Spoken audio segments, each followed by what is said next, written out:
Salutations. Welcome to the greatest Mayfield show. And I'm glad that you all can join today. And I have a treat for you guys today. I was able to get a hold of Dr. Darnell Ishmael. And we're going to bring him in so we can start the interview. So this is going to be great. I'm very excited. Hold on. Hey, how you doing? Greetings and Hey. salutations. Hey, how you doing, Dr. Ishmael?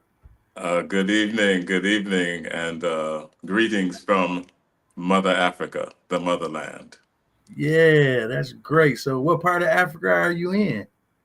I am in a place I've never been before. This is Marrakesh, as they say it here, in Morocco. And this is North Africa. I've been south, I've been a little bit central, I've been East Africa, but I've never before have been north. And it is a very different Africa. Wow, that's great. That's great. So, if you don't mind me asking, and me and the viewers would like to know, what made you want to go to that part of Africa, and why are you in Africa so much? Do you just love Africa? Are you visiting? Are you on some missions? Are you on working, or what are you doing? Well, I think first of all, for me, international travel is essential. Um, it's one of my greatest passions. Um, I'm a musician. I've done some mentorship and college teaching and elementary as an educator. But for me, one of my greatest passions is to travel. I've been blessed to see many of the European countries, um, Scandinavian countries, but Africa, the continent, has 52 countries. There are about 190 something countries in the world. Africa has 52 countries on this continent. Right. I am 54 years old now. I desire to see as many of those 52 as I can before I leave here. There's a certain connectedness that I feel here in my soul and in my spirit that is different than when I'm on American soil, and it's very other countries that are not a part of the African diaspora. When I'm here, well, I'll put it this way. I told someone something at one point. I was born, my body was born in America, yes, but I feel like my soul was born here in the motherland. So when I come, it feeds me differently. Okay. So that being said, let's rewind this a little bit. So, where are you from, Dr. Ishmael? I'm, where am I from? Yeah, where are you I'm not going from? to be esoteric with that. I was born in Lansing, Michigan. I Okay. was born in the Midwest, in the humble northeast side of Lansing. That's where I was born and raised. Michigander in that way. My my people are from Mississippi and Tennessee down south. If I go back about four generations, my great granddaddy was born. He was born a slave. Now, can I go back further than that? I've tried. I've done the family tree, and I've gone back to the roots of slavery, but I haven't gone back further. Who are my people? Where is my bloodline before slavery? That I don't know yet. But when I came, I've had the opportunity to visit the motherland several times since my first time in 1995. Um, but when I came in 1995, something about the land, the soil, the atmosphere, the people, it just agreed with my soul. So there's a huge part of me that is from here. Okay. Okay. There's a So huge part of me that's from here. okay. So let's talk about some schooling because you got this doctor in front of your name. So can you kind of walk me through the education? Well, I have a very non-traditional route in terms of education. I did attend the University of Michigan in Ann Okay. Arbor on a voice scholarship. This was many years ago. It took me 12 years to finish that undergraduate degree at the Okay. University of Michigan. It took me 18 years to get the master's degree in my hand from the University of Michigan. And it took me 2 years to finish a 6 years doctoral program at the Pacific School of Religion. Um, so, and I passed that program um, well with some sense of with honors. Now, Okay. I say all that to say it took 12 years to finish the undergraduate, 18 years to get that master's. It's not because I was slow. It's because of generational disenfranchisement and poverty. I couldn't pay Okay. for it, Okay. and I'm still paying for it. You see, Right. so when we get locked out of a system, and we have these financial holds and financial barriers, somebody in our family can't just write a check for, you know, well then we have to wait it out and get it in different ways. I'm grateful that God moved on my behalf, and yes, I was able to get the degrees in hand, but that's there were people who I came in with who didn't look like me. They had a much easier time, Okay. and paying for their education was not a problem. Okay.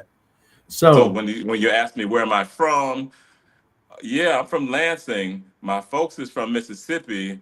My mama, she was a sharecropper's daughter. You see what I'm saying? okay. We from the what I call the subterranean. That's why I really like your out of the mud. Yeah, we're coming up out of Okay. it.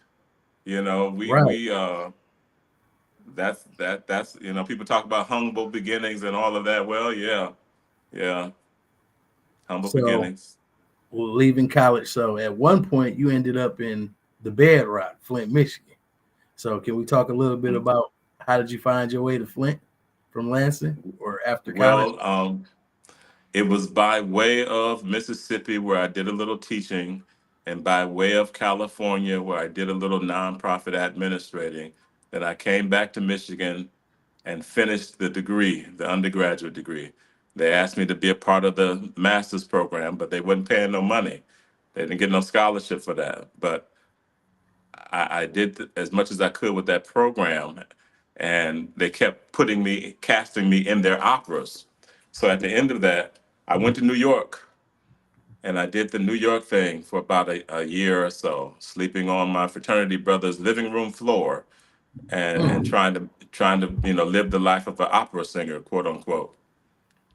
After about a year or so, my mother became ill, and by this time we had decided to move her to Flint, Michigan, from Mississippi, um, so that she could be with the family. So we ended up acquiring a, a vacant a bando is what we call them in Flint, a bando.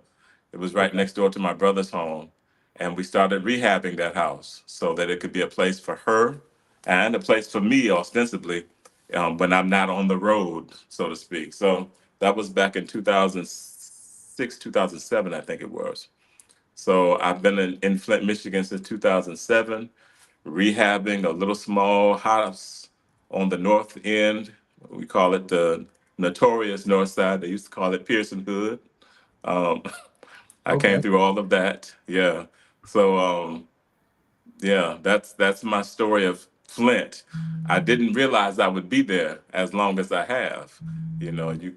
I came there thinking, okay, maybe I give it 2 years, help my family out, and then I'd be on my way again. Well, I looked up and it's 18 years later. Right. So at this stage of life and at this stage of where I am mentally, spiritually, the whole nine, I try to do as much as I can while I'm there in Flint in terms of mentorship, in terms of outreach, in terms of reentry services, etc.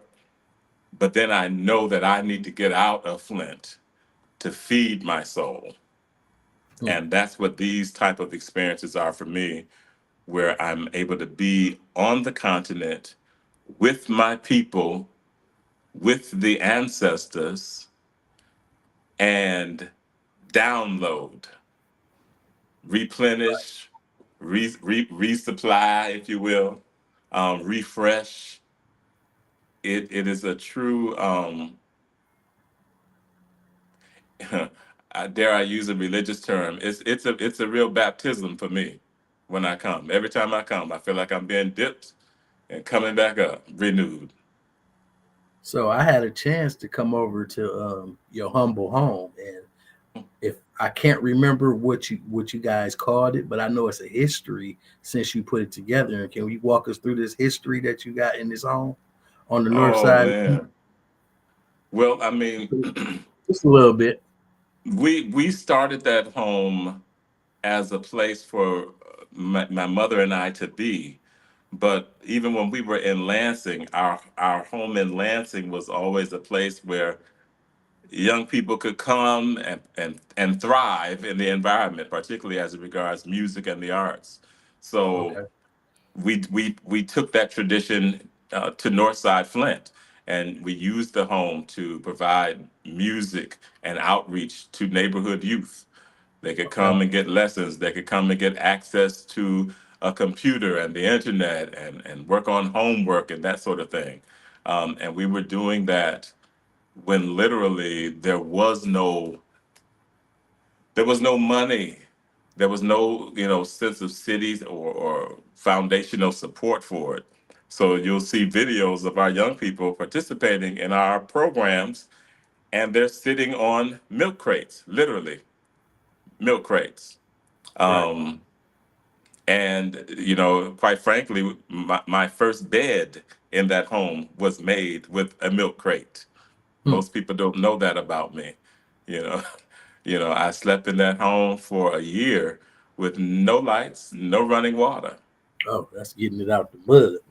Oh, we was out the mud. My Yeah. brother, he was next door, and he ran a orange extension cord. He went and got one from Home Depot, 100 foot, 100 yard, or whatever it was, and ran electricity next door, even through the winter time. There was again no running water. The place was completely gutted. So when I relieved myself, it had to go out the back door. You know what I'm saying? It was Okay. out the mud, for real, for real. Yeah. That was the whole first year, and we've made a lot of progress. But you could, if you look hard enough, and you won't have to look that hard, but there is still evidence that, oh, in 18 years they still didn't do this part. Yeah, you're right. There's no money. There had been no money for it. There are certain little areas in the ceiling where, well, we don't have no fixtures for the lights. We don't have, Hmm. certain things that would make it a finished space. So we put our resources in areas where we thought it would best serve the purpose of the home, and that was, outreach, outreach. So I'm glad you were able to come and share with us on our little kickback at Sankofa House, as we call it. Okay.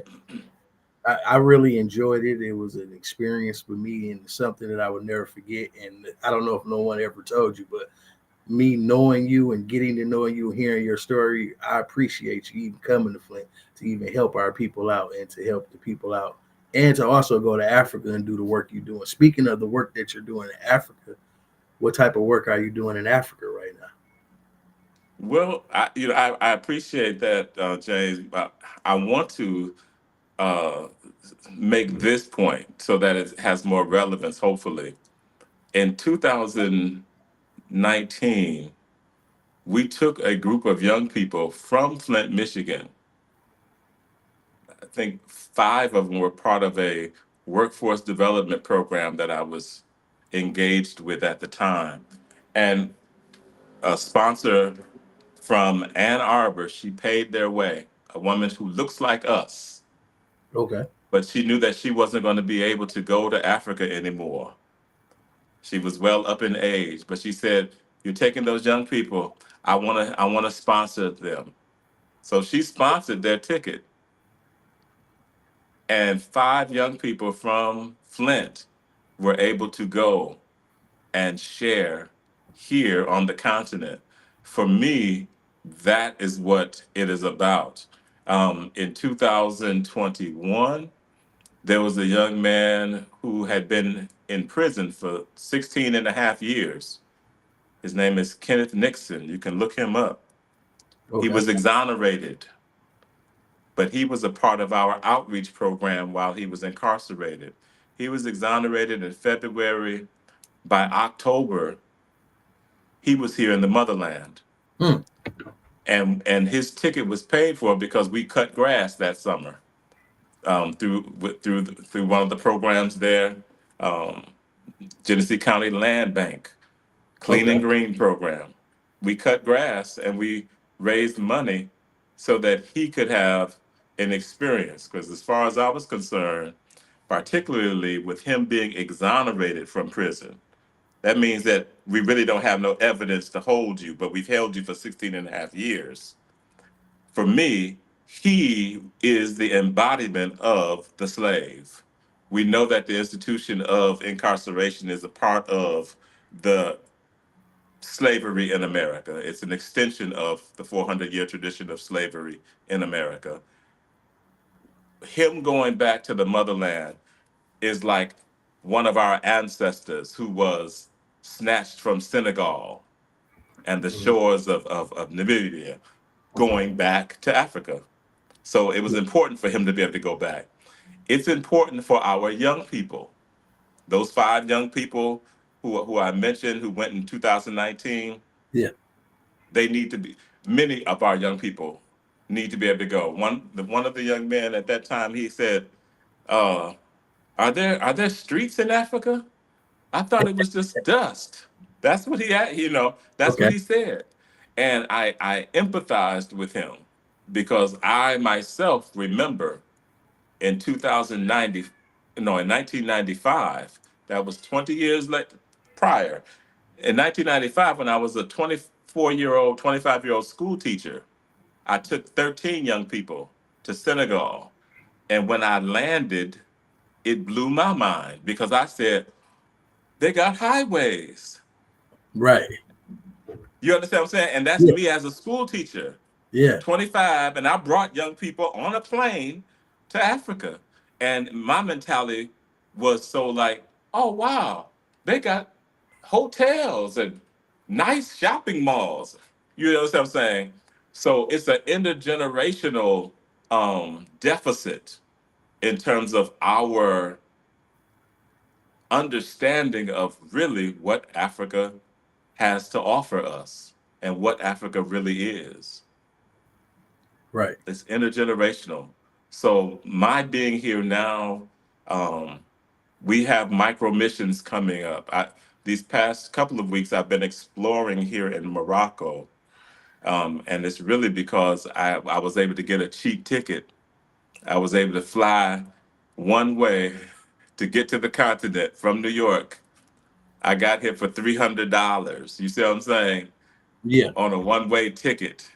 So when people say, "Oh, I can't afford to go to Africa," if you can afford to go to Las Vegas and go down to see Big Mama and them at in Mississippi and all that you do, whatever that Yeah. is, if New York is your thing and you're gonna bling bling and spend, you can afford Africa too.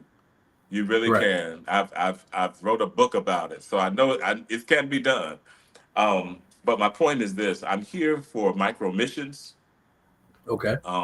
You may have heard about some of the things that have been happening in Kenya in terms of the protests among the youth and young people here protesting the government of Kenya, for their stance on the finance bill, and because there are really no jobs for young people.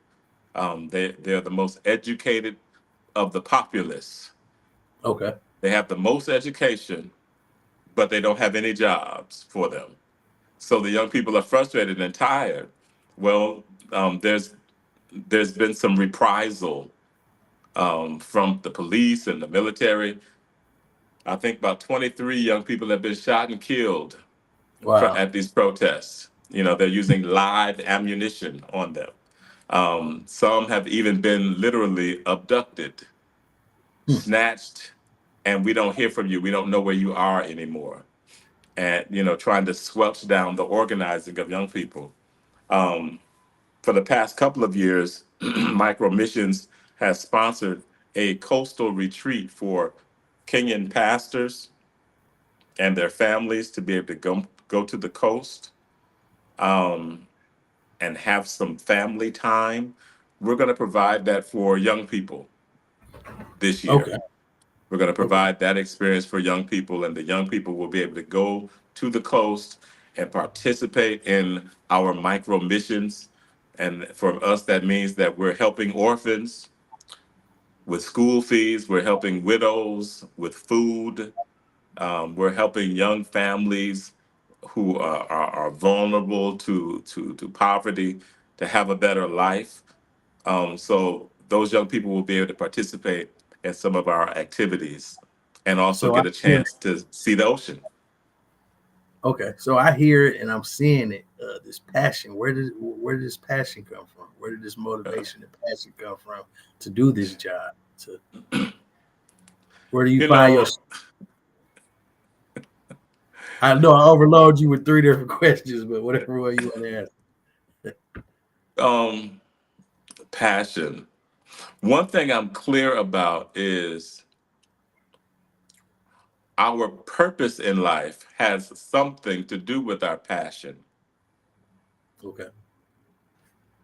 We're not going to be gifted with a purpose that is antithetical to our passion. Okay. Um, my purpose in life is not to be a golf player, to be a golf expert. I have no passion for golf, none whatsoever.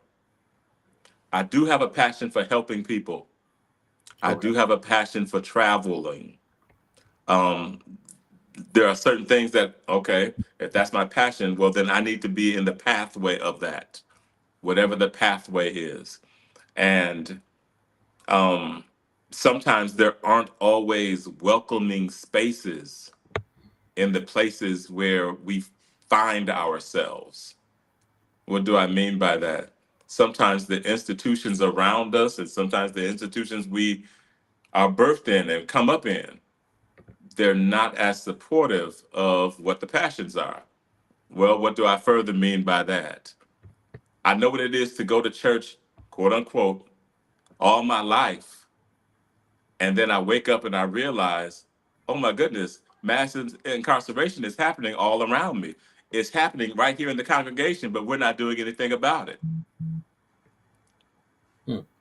I know what it is to look on television and see other people doing missions, quote unquote, and ministry, people who don't look like me. And they're doing it in the name of people who look like me.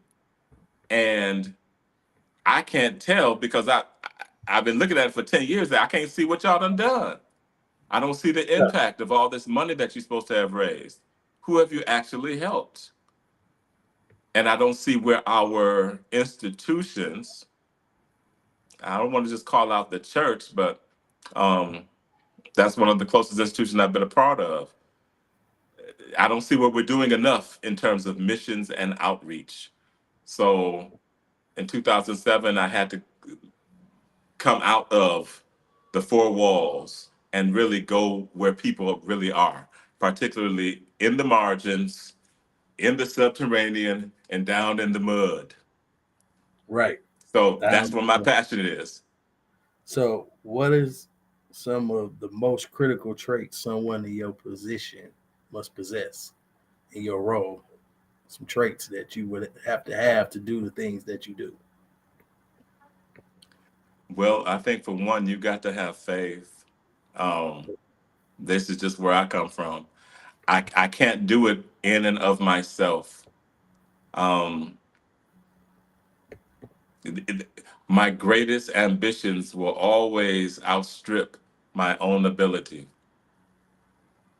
I'm talking about my greatest ambitions, not my little, I can lay down in the bed at night and little piece of ambition. I'm not talking about something you can roll over and do.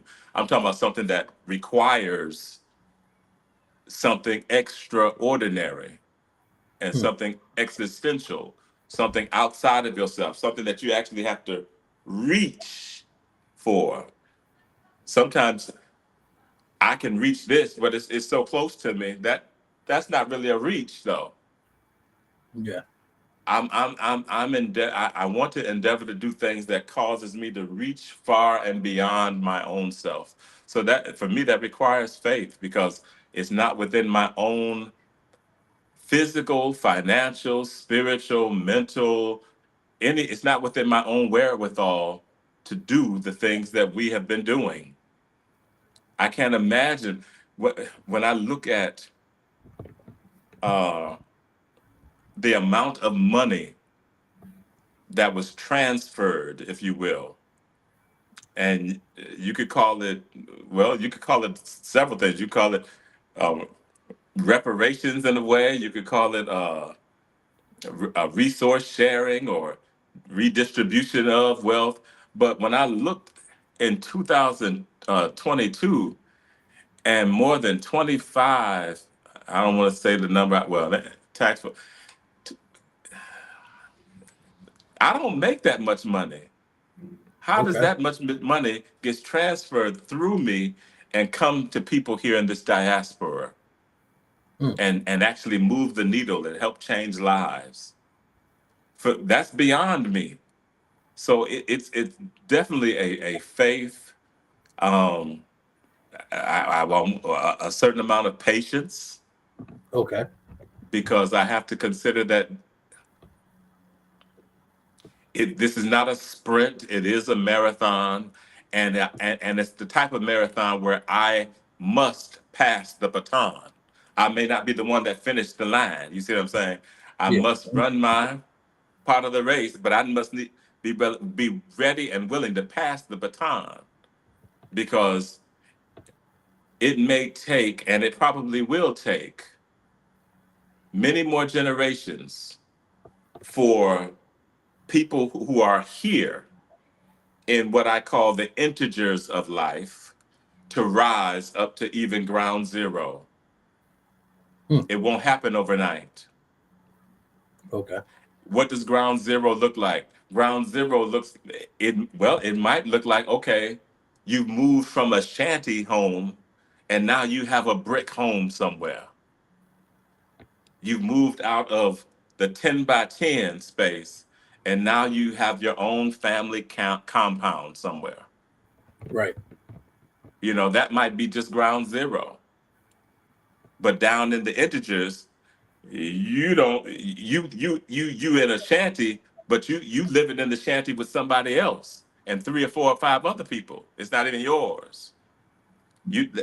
That's down in the mud. How do you get people? How do you do that work to bring people out of it? It's a long game.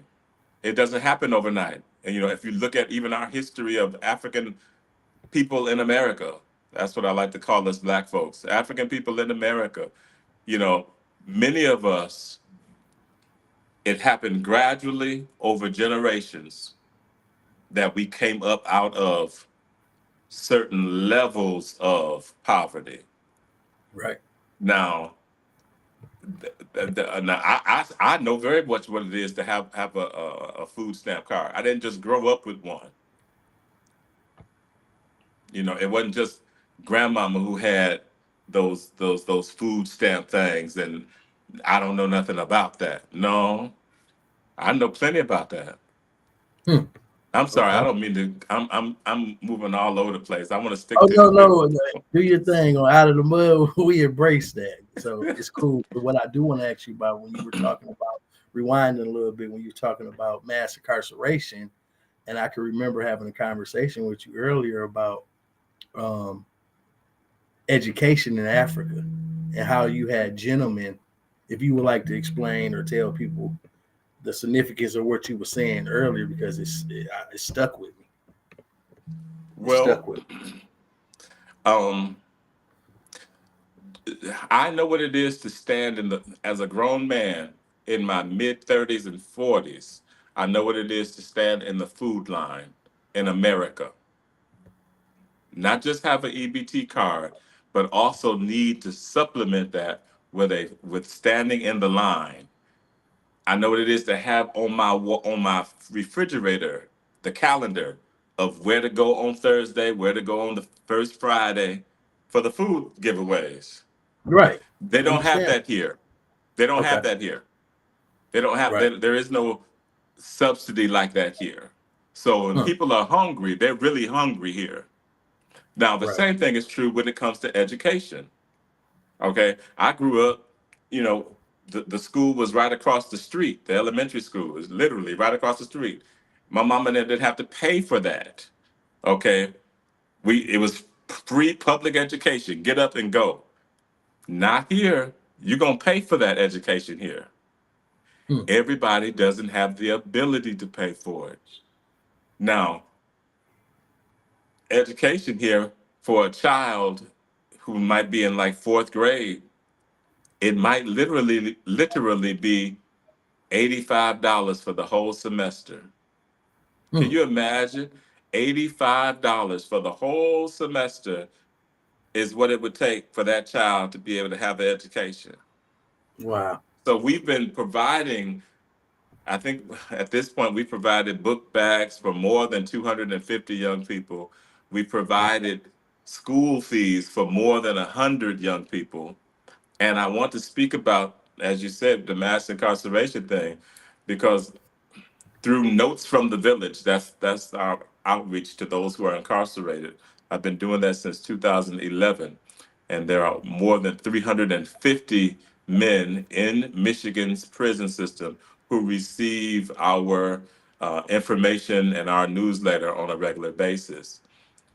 So they're aware of what we're doing here on the continent. And at this point, three guys have reached out and have said, I want to help sponsor a child over in Africa to be able to go to school. Hmm. And they make arrangements, make phone calls, however they did it. And they had so and so them to cash out me the money so that So wait. So hold on. I don't mean to stop. So wait a minute. So what you saying? There are people that you have contact with, or people that you know been around in prison that want to help children in Africa, and they're getting it done, but it's hard for us to get it done out here. Are you that's saying? exactly what I'm saying. I mean, Wow. I have people out here that will go buy they'll buy 50 cheeseburgers before they'll buy some books for these children. Wow. Now I'm not.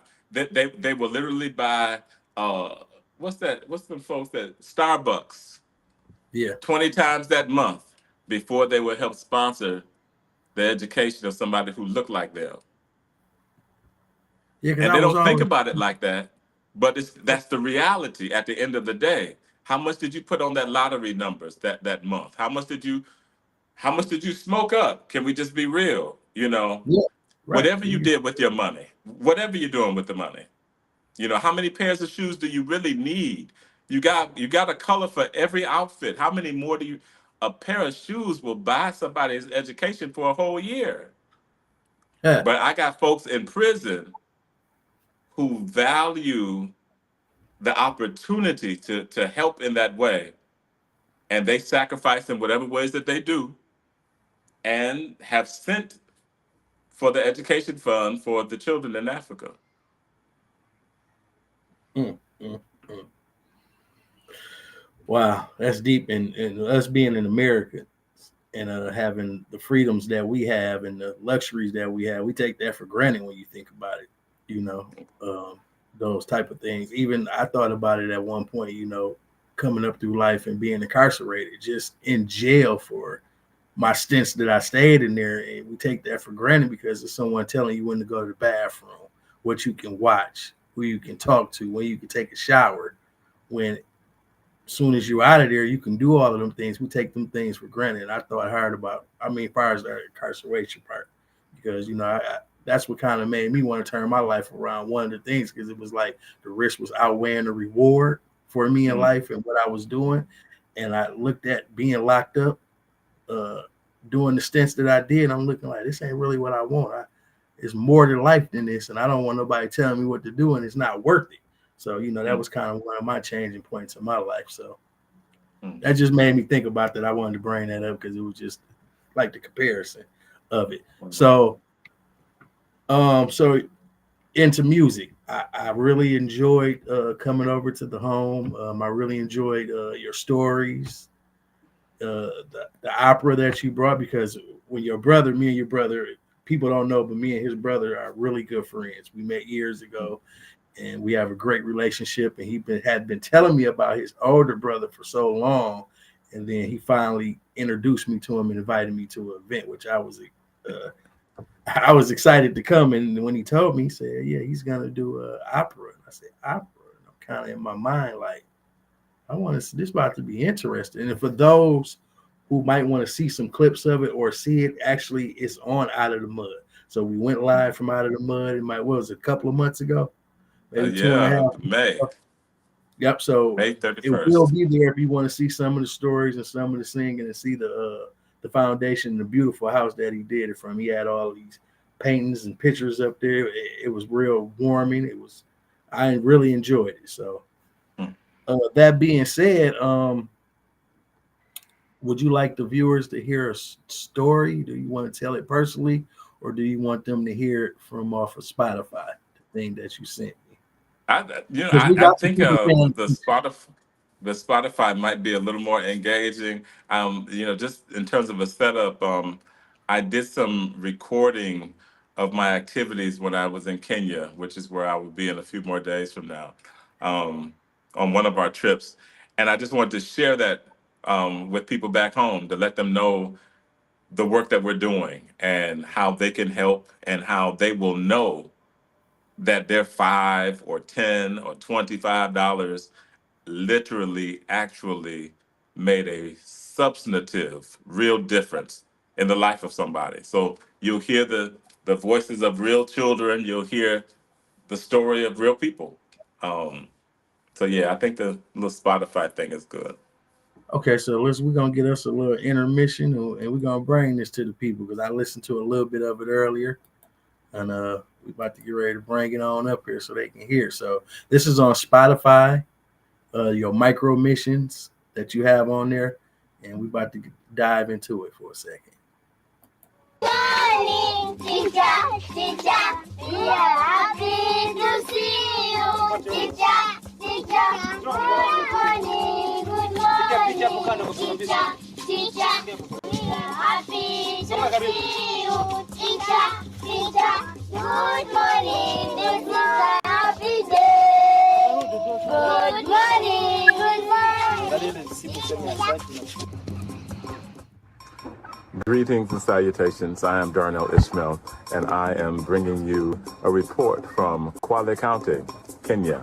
As an American, have you ever stood in line to get food? A food line, bread line. I have. I know the experience of standing in line to get food. In fact, I know what it is to have the community food bank calendar on my refrigerator to help chart and remind me of which locations to go to and when. Here in America, there are various kinds of food lines. There are kosher lines, there are gluten-free lines, there are organic lines. Those are my favorites. There are meat lines. I don't do those. There are lines for baby formula and diapers. I don't need those. There are sugar-free lines for the diabetics. I don't need that either, but it's good to have them for those who need it. There are vegetarian and vegan lines. Here in America, food lines, formerly bread lines, are curated. Let's travel to a place where there are no food lines and people are hungry and there aren't a lot of choices. But thanks to you, my friends, we were there. Hamujambo.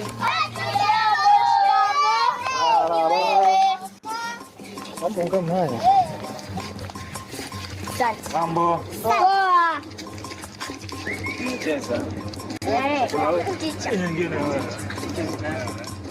I believe in the power of ordinary people.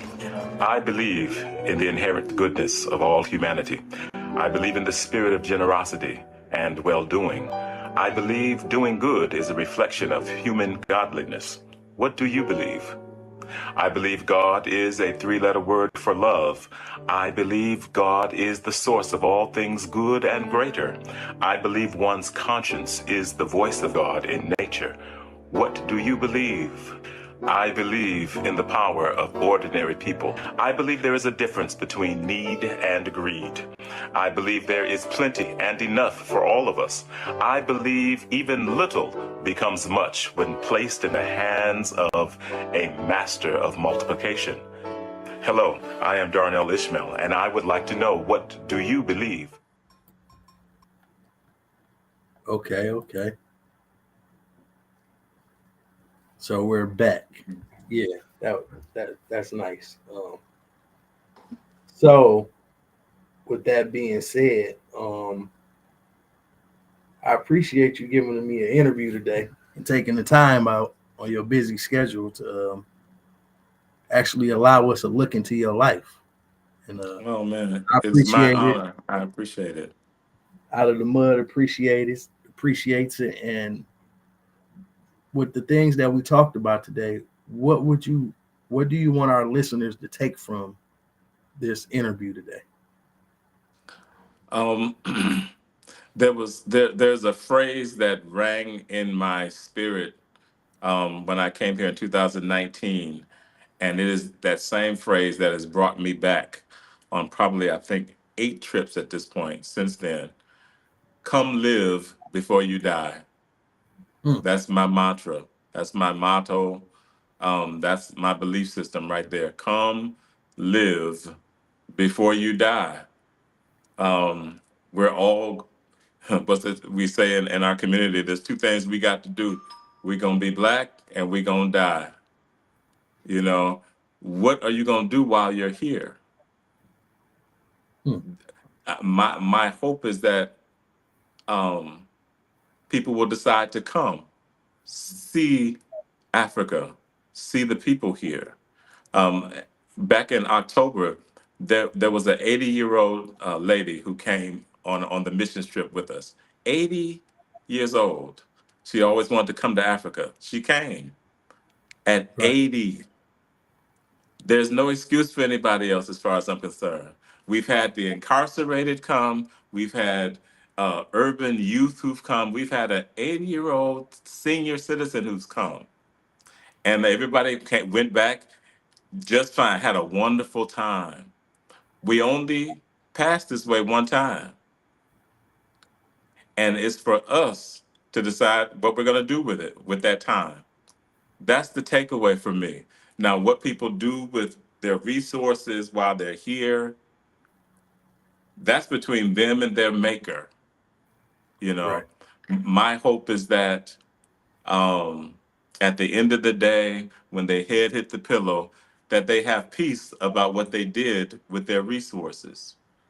At the end of the day, when we breathe our last breath and we have to stand before that maker, my hope is that we have peace with what we did with the gifts and the resources that were given to us.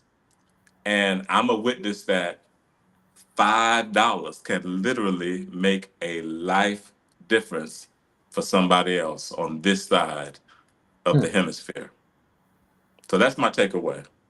So, with that being said, we're gonna open up the lines for the last few minutes that we're gonna be on here. So, if you want to call in, if you have any questions for me, if you have any questions for Dr. Darnell Ishmael, give us a call at 248-820-5053. Again, 248-820-5053, because we don't know next time we're gonna get him here out of the mud. It will be soon, but while he's on his journey, he's an extremely busy man. So if you have any questions, or if you want to give back, if you want to get into what he's doing, be a part of what he's doing, you're more than welcome to reach out now while we have him here in the studio from where he's at. So Yeah, this was great, man. And so while we're waiting on people to call in, we got a few seconds left. I noticed that you like humor and you like to tell stories. So can you give us a quick funny story? Something that I like to laugh. I like humor. So uh, Quick hit funny me with a story. funny story. A quick funny. It ain't well a funny story. I tell you what I'll do. I'll send you the link Okay. to something that I wrote just the other day. I don't want to scare people or deter them from coming, but Okay. it's a story about the naked man and the black rat. Okay. Okay. Okay. Yeah, So then, so I'm so gonna what ended up send happening? that. It's on when I get ready to do my next show, the Greatest Mayfield show. I'll just bring that up and I'll do that at the beginning of my show, and then so people can remember this interview, and then I'll be like, "This is what he gave us," and there's a story, and I'll read it so everybody can hear it or either play it. I don't know if we can play it or if I have to read it. Oh, you may have to read it. I haven't recorded this one yet. Yeah. Okay. Okay, then. So that's cool. So like I said, if anybody got any questions and you want to get involved in this conversation, or you got any questions that you would like to ask any one of us before we get off this live, this would be the time to do it. You can give us a call at 248-820-5053. So on the way going out, what advice would you have for our listeners, the ones that's listening? What would you say before you get off the line with us? What do they need to know? I mean, or is it Uh, or okay? Yeah. Go ahead. Verify everything. Don't go about anything you heard and plant your bottom dollar on something you've heard. Verify everything. Trust what people say, but verify it. Hmm. Whatever you've heard about the motherland, whatever you've heard about people in Africa, whatever you've heard about travel, oh, you're going to get sick. Oh, you can catch the bugs will get you. Or, people say a whole lot of stuff. Find out for yourself. Find out for yourself. Verify for yourself. People get sick back home too. Yeah. You know what I'm saying? Yeah. I've been just fine. I ain't seen no bigger roach here than I've seen anywhere else. Right. I'm just saying, oh, they got big ones over there. Oh, come on now. You know, Yeah. verify for yourself. Right. Well, makes sense to me. So we like to thank y'all for joining the Greatest Mayfield show, which was sponsored by 369 Consulting and Logistics and Out of the Mud. We will be back soon with some more exclusive interviews. Um, we like to thank you, man. And we Oh, appreciate it. I hope to see you soon. thank you for having me. I really appreciate the opportunity. So before we go, how can people find you? That's what I need to ask. So throw out some Facebook pages or the work I'm that you're very doing. easy. I'm very Googleable. I'm not hard to find. You can get me on Facebook. You can get me on all of those platforms just using my name. So Um, Dr. Ishmael or Dr. Darnell Ishmael or Ishmael Darnell. Darnell Ishmael is fine, and they'll Okay. find me. Okay. Yes. On all of the platforms. Cool. Well, we appreciate it. Enjoy your trip. Be safe and take care. I thank you. You all be well. Come live before you die.